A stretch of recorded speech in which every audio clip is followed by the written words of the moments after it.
이 변기가 엄청 신기한데 지금 비가 와서 물이 차 있거든요. 여기 벽에 이 케미컬 앙카 저 큰 거 2개를 박았어요. 이렇게 박아가지고 여기다가 이 변기를 벽에다가 그냥 공중에 붙여 놓은 거야. 이거는 바닥이 없어요. 보이세요? 바닥이 공중에 떠 있다고. 변기가 공중에 떠 있는 변기야. 근데도 엄청나게 지금 잘 붙어 있잖아요. 이렇게 놓고 똥을 쌀 수 있느냐? 제가 한번 올라가 볼게. 자, 그럼 제가 이 변기 위에 올라가 볼게. 올라가 보겠습니다. 자, 이 끄트머리에 한번 서 볼게요. 제가 한 80kg 정도 되거든요. 자, 이렇게 제가 엄청난 사람 무게가 올라가도 이 변기는 앙카 2개로 이 폼세라믹에 지금 박혀 있는 상태로, 밑에 보이시죠? 밑에 뭐 받침대가 없어. 공중에 떠 있는 거라고요. 굉장한 이 내구성을 자랑하고, 제가 진짜 이렇게 이 변기를 집에다 한번 시공해보고 싶긴 하거든요. 굉장히 비싸요. 설치비가 비싼 거야. 안에 막 철물로 막 구조를 짜줘야 되기 때문에. 근데 폼세라믹은 바로 사용할 수 있어요. 지금 공중에 떠 있는 거 보이시죠? 그래서 칼블럭이든 뭐 케미컬 앙카든 사용해가지고 우리가 뭐 세면대나 뭐 샤워기 이런 거 다는 거 전혀 문제 없습니다. 그런 거 걱정 안 하셔도 됩니다. 이거는 저희가 테스트로 만들어 놓은 부스예요. 이렇게 커요. 굉장히 커.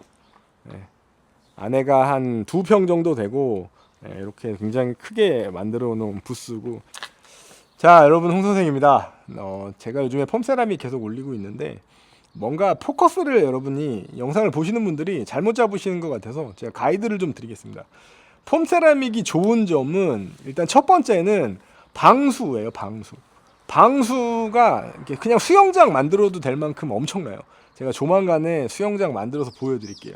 수조를 만들어도 그냥 조그만 자쿠지 같은 거 그냥 실리콘만 발라서 짜도 물 안 빠져. 완전 방수라고요. 그리고 방음이 굉장히 좋아요. 여러분, 조용한 방이 35dB이에요. 그 정도 나와. 그리고 불연 안 타요. 뭐 여러분 맨날 욕하잖아, 우리한테. 판넬집 뭐 불나면 다 타 죽는다고. 안 탄다니까? 불연이라고. 뭐 끝났지 뭘. 더 이상 뭐 할 얘기가 있어요? 없단 말이야. 방음, 불연, 그리고 뭐 단열은 그렇게 좋지 않아. 단열은 나무랑 똑같아. 목재랑 똑같아. 근데 뭐 목조주택도 골조 나무로 짓고 단열하잖아. 근데 여러분 생각해야 돼. 목조주택의 나무는 단열재가 아니에요. 구조재지. 그래서 목조주택의 나무가 단열은 안 됩니다. 그래서 뭐 솔직히 단열은 이걸로 단열하라고 말하고 싶지도 않아요. 그래서 폼세라믹을 어디다 쓰느냐, 뭐 솔직히 저는 개인적으로 가벽 세울 때 폼세라믹을 쓰기를 원해요. 여러분께서 가벽이 뭐냐, 뭐 큰 건물을 짓고 안에 공간을 분리할 때, 지금까지는 스터드로 했어. 스터드, 경량 스터드로 가운데다가 골조를 세우고 양쪽에서 그 석고보드를 붙여가지고 이제 했단 말이에요. 그러면은 소음이 벽을 다 뚫고 통과해. 굉장히 시끄럽고 방음이 안 돼요. 그래서 그런 분들한테 솔직히 추천드립니다. 뭐 학원, 노래방 뭐 이런 데 최고야, 내가 볼 때. 그리고 뭐 상가인데 너무 커서 뭐 반으로 쪼갤 때, 이럴 때 쓰면은 최고라고 생각합니다. 가벽. 그리고 두 번째, 화장실. 화장실이 또 여러분, 제가 뭐 방음만 얘기한다고 어떤 분이 댓글을 다셨지만, 여러분 6평짜리 농막에서 화장실로 똥 싸면 똥 싸는 소리 다 들려. 이해하셨어요? 여자분들이 같은 공간 안에 있잖아. 화장실 가면 물 틀어놓고 볼일 보잖아. 소리 다 들리니까. 근데 그거에 대해서 어떤 분이 문이 좋지 않은데 문만 좋은 걸로 바꾸면 되는 게 아니냐, 뭐 이런 식으로 댓글을 달으셨는데, 그러면은 학원이든 노래방이든 문만 좋은 거 달면 돼요? 안 되잖아. 안 된다고. 벽이 중요하다고. 벽도 중요하고 문도 중요해. 그래서 문을 여러분 주택을 짓고선 좋은 거 다는 분은 저는 볼 수 없을 것 같거든요. 그렇다면 뭐 벽이라도 방음이 잘 되면 좋겠지. 그런 의미에서 방음을 계속 말씀드리는 거고, 그리고 집안에 이제 판넬집 짓고, 지금까지는 그런 분이 없었지만 앞으로 언젠가는 소비자가 방 벽을 전부 다 폼세라믹으로 만들어주세요 하는 분이 나올 거야. 그때가 되면 완벽한 집을 만들 수 있지 않을까 싶어요. 물론 그게 제가 셀프로 우리 집에 써야 될 것 같기도 한데, 아무튼 그런 방음을 저는 생각하고 있어요. 그리고 방수를 생각하고 있고, 그리고 불연, 타지 않잖아. 판넬집에 불 나면 다 타 죽는다며. 안 죽는다고. 안 탄다고. 세 가지만 보면 돼. 더 다른 거 보지 마. 그럼 여기서 이제 자재값이 여러분 뭐 비싸다고 하시는데, 비싸다고. 판넬이 100T가 1랩에 한 3만 원 안 할 거야. 근데 폼세라믹이 1랩에 지금 얼마지? 한 5만 원 하는 것 같아. 5만 원. 뭐 크게 잡으면은 2배고 2배 조금 안 되는 그 정도 가격인 것 같긴 해요. 뭐 비싸다고 보면 비싸다고 할 수 있어. 그런데 판넬이 가지고 있지 않은 걸 갖고 있잖아. 이거는 똑같은데 얘가 비싸면 이건 못 쓰는 거지. 근데 능력 자체가 다르잖아. 능력 자체가. 차로 비유하면 100km밖에 못 달리는 자동차랑 150km를 달릴 수 있는 자동차랑 체급이 다르다고. 체급이 서산에서 부산까지 가는 시간이 다르단 말이야. 뭔 얘기인지 아시겠어요? 그래서 똑같은 선상에 놓고 판넬이랑 폼세라믹을 비교하는 것 자체가 그냥 오류예요. 오류. 오류. 판넬도 방수는 되는데 폼세라믹처럼 완벽하지 않잖아. 이음매에서 방수가 깨진다고. 그게 굉장히 좋잖아. 그리고 방음도 좋고. 그리고 준불연이잖아 판넬은. 근데 불연이라고. 성적서 있다고. 뭐 준불연하고 불연하고 왜 불연이 더 비싸요? 당연한 거지. 불연인데 이걸 갖고 우리가 생각하지 말잔 말이야. 그리고 제가 또 집중하는 건 마감을 한 번이라도 덜 할 수 있단 말이에요. 뒤에 이제 제가 이거 보여드릴 텐데 그 폼세라믹 붙이고 바로 타일 붙일 수 있어 여러분. 그러면은 우리 석고보드 안 해도 되고 목상 안 걸어도 되고 목수 아저씨들 안 오셔도 되잖아. 목수가 얼마나 비싼데 레이어를 한 번 하면 안 할수록 엄청 좋은 거란 말이야. 그러면은 그 배관은 어디다 놓냐 오늘 질문이 들어왔는데 배관은 폼세라믹 파서 넣으면 돼요. 폼세라믹 잘 파죠. 그냥 그라인더로 잘라내면 다 뚫을 수 있단 말이에요. 거기 안에다가 심으면 된다고. 그래서 여러분 폼세라믹을 어떻게 쓸지 장점을 보면서 생각해 주셨으면 좋겠고 단점이라면 뭐 가격이겠지. 하지만 그 가격이 성능이 다 받쳐주잖아. 성능이 그 가격만큼 월등하잖아. 그러면 뭐 써볼 만한 거 아닌가? 어디서 많이 연락 오냐면 요즘에 모텔에서 그렇게 전화가 많이 와요. 방음을 좀 해결하고 싶으시대. 모텔. 그리고 뭐 자쿠지 이런 거 만드는 데서 많이 연락 오고. 그래서 화장실 한번 제가 보여드릴게요. 셀프 건축하시는 분 폼세라믹으로 세우시고 그냥 에폭시로 붙여놓으면 돼요. 그러면은 그냥 파일 시공할 수 있어. 그 뭐 타일 업자분들처럼 뭐 완벽하게 예쁘게 할 수는 없겠지만 어느 정도 할 수 있다. 그리고 타일 하시는 분들께서도 이거 폼세라믹으로 해놓으시면은 불러서 시공하면 되잖아. 석고보드 안 쳐도 되잖아. 뒤에 한번 보여드릴게요. 자, 이거는 이제 저희가 테스트하려고 만들어 놓은 부스예요. 일단 소음, 방음 테스트를 하고 외부에 놔가지고 눈비 지금 한 반년째 맞고 있습니다. 지금 그래서 비가 새지 않는다는 걸 확인을 했고 이거를 제가 지금 왜 찍고 있냐면 타일을 한번 여러분한테 보여드리고 싶어서 찍고 있어요. 저희가 타일을 일단은 시공을 해놨어요. 조금.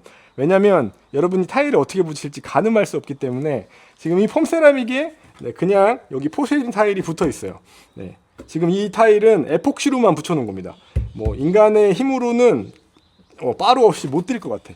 여기 굉장히 튼튼하게 붙어 있고 바닥도 그렇고요. 바닥도 여기 폼세라믹 위에 바로 포쉐린 타일을 올려서 붙여놨습니다. 다 에폭시 썼어요. 실리콘 이런 거 하나도 안 쓰고 전부 다 에폭시로 시공했습니다. 여기도 그렇고. 제가 반만 시공한 이유는 시공되지 않은 것도 보라고 이렇게 해놓은 거고 여기 안에는 이제 왼쪽부터 변기, 세면대, 샤워실 이렇게 만들려고 했었는데 지금 바빠가지고 못 만들고 있고 바닥은 전부 다 여기도 포쉐린을 깔아놨습니다. 이렇게 타일을 바로 이 폼세라믹에다 붙이면 돼. 뭘로? 에폭시로, 실리콘으로 이렇게 붙이면 됩니다. 지금 여기는 젠다이까지 짜가지고 젠다이 앞에 지금 타일까지 시공한 상태입니다. 이렇게 타일 어떻게 붙이냐? 이렇게 붙이면 된다. 아주 쉽다. 요거는 뭐냐? 자, 요거는 30T 폼세라믹이고 이거는 50T 폼세라믹이에요. 이 파티션이 얇으면 얇을수록 만들기 어렵습니다. 옛날에는 막 각관으로 용접해가지고 만들고 막 그랬었는데 지금은 이 폼세라믹 30T 한 장 세우고 양 옆으로 타일을 붙이시면은 얘는 30mm니까 50mm 안에서 벽을 세울 수가 있어요. 아파트 같은 데는 10mm도 되게 큰 거거든요. 그래서 이게 지금 저희가 되게 많이 나가고 있는 상태고 얘는 조금 두껍게 50T. 조적으로는 이 두께를 절대 만들 수 없어요. 왜냐면 조적은 무조건 100mm 이상 나와요. 아무튼 이런 방식으로 시공을 여러분도 하시면 됩니다. 신기하죠? 이거를 제가 먼저 보여드렸어야 되는데 안에는 이렇게 실리콘이랑 에폭시로 다 붙여놔서 아주 튼튼하게 마감이 잘 되어 있습니다. 비 한 방울 들어오지 않습니다. 지금 이게 외부에 있은지 굉장히 오래됐는데 비가 들어오지 않고 있어요. 아무튼 타일은 이렇게 여러분이 시공해 주시면 됩니다. 좀 디테일하게 이렇게 이거 그냥 저희 뭐 타일공이 붙인 게 아니라 저희 직원들하고 저랑 같이 해가지고 에폭시로만 붙인 거예요. 에폭시로. 다른 거 뭐 사용한 게 없어요. 이게 안 떨어져요. 주워도 안 떨어집니다. 진짜 엄청 튼튼함. 자, 그러면 네가 말하는 방음이 뭐 얼마나 잘 되냐. 지금 제가 음악 틀어놨거든요. 들리시나요? 제가 마이크를 요 카메라 앞에 놓겠습니다.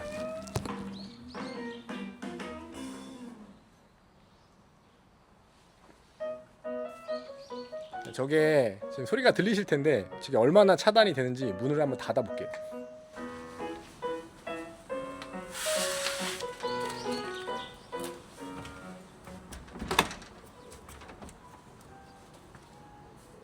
이 정도.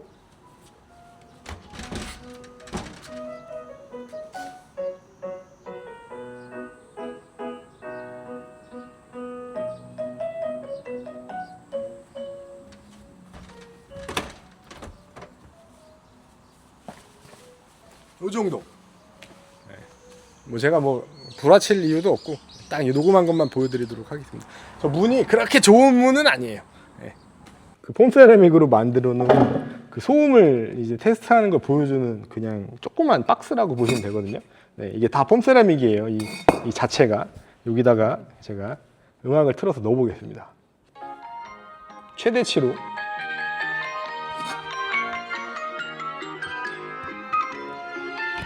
요 정도 소리인데 이 뚜껑을 덮으면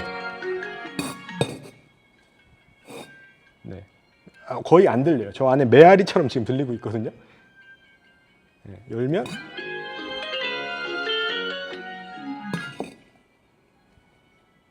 아무튼 여러분, 폼세라믹은 이렇게 좋은 자재인 것 같아. 여러분이 처음에 단가가 좀 있다 보니까 뭔가 좀 거부감이 드는 것 같은 느낌이 있는데, 결국에는 젠다이를 쌓든 화장실에 타일을 붙이든 최종적으로 화장실 한 칸을 했을 때에 저는 비용이 훨씬 더 줄어든다고 생각해요. 아니면 제로든가 더 많이 들진 않을 거예요.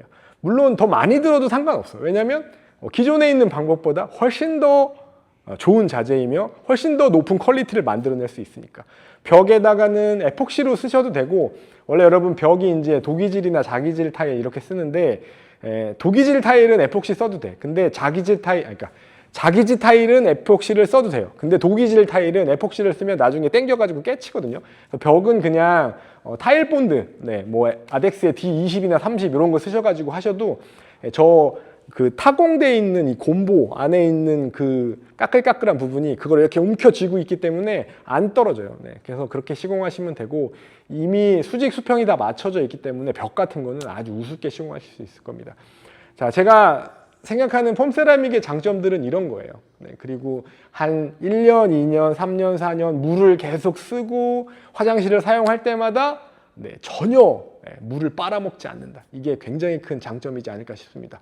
나중에 한 5년 있다가 뜯어보고 싶은데 아직 그렇게 많이 사용한 곳이 없어서 그렇게 할 수는 없고, 나중에 한 10년 후에, 20년 후에 저희가 시공한 집을 철거하거나 뜯었을 때, 야, 폼세라믹 이거 내가 다시 써도 되겠는데?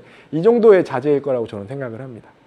그래서 여러분이 상상하고 있는 것들, 내가 이렇게 하면 좋겠는데, 그런 것들이 있으면 한번 댓글로 남겨봐 주시면 좋을 것 같습니다. 자, 홍 선생이었습니다. 궁금한 거 있으면 물어봐. 제가 다 알려드릴게요. 감사합니다. 지금 홍 선생이었습니다.